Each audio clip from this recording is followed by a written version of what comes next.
জীব, তোমার পিছনে উন্মত্ত জনতার এত কোলাহল কেন? শ্রীরূপ প্রশ্ন করলেন কুটিরের দ্বার সংলগ্ন দণ্ডায়মান শ্রীজীব গোস্বামীকে। গুরুদেব, আমি। শ্রীজীব থমকে গেলেন। শ্রীরূপ বললেন, তুমি আজ যমুনায় স্নান করে শুচি হয়ে আসনি। যশ প্রতিষ্ঠা শুকরী বিষ্ঠা সারা গায়ে মেখে এসেছ। তোমার মুখদর্শন করব না, বৃথা তোমাকে লালন পালন করলাম। তোমার সুযোগ্য জায়গা হলো রাজসভা, এই ব্রজধাম তোমার জন্যে নয়। ক্ষমা করুন গুরুদেব। ক্রন্দন স্নাত জীব জড়িয়ে ধরলেন রূপের পদযুগল। আমি আপনাদের শিষ্য হিসেবেই শুধুমাত্র আপনাদের সম্মান বাঁচাবার জন্যে এ কাজ করেছি। যশ প্রতিষ্ঠার ইচ্ছা আমার ছিল না গুরুদেব। জীব তাকালেন গুরুদেব সনাতনের দিকে। সমর্থনের কোনো সূচনা প্রত্যক্ষ করতে পারলেন না জীব। আহত মর্মাহত জীব, হৃদয় বিদারিত জীব চলে গেলেন কুটির ছেড়ে। কোথায় যাবেন তিনি?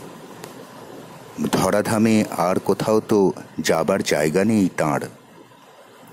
জগৎ মিথ্যা, ব্রহ্ম সত্য। এ জগৎ নেই, থাকবে না।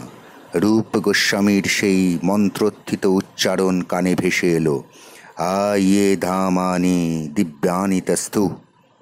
যমুনার তীরবর্তী অশ্বত্থ গাছের তলায় বসে পড়েছেন শ্রীজীব। সন্ধ্যা আগত।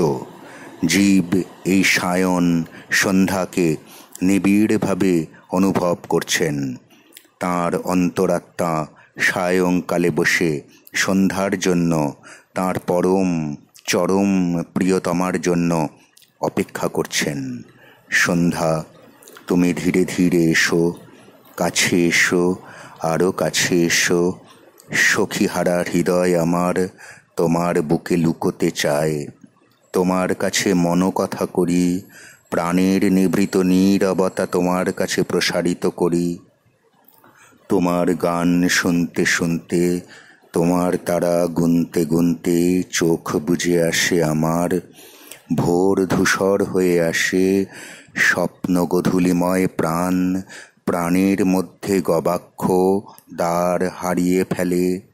মুখে তোমার একটি কথাও নেই, চেয়ে শুধু আছো আমার মুখের পানে।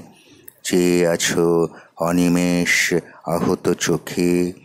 ধীরে শুধু নিঃশ্বাস ফেলছ, ধীরে শুধু আমার কানে কানে গাইছ ঘুম পাড়াবার মৃদু গান।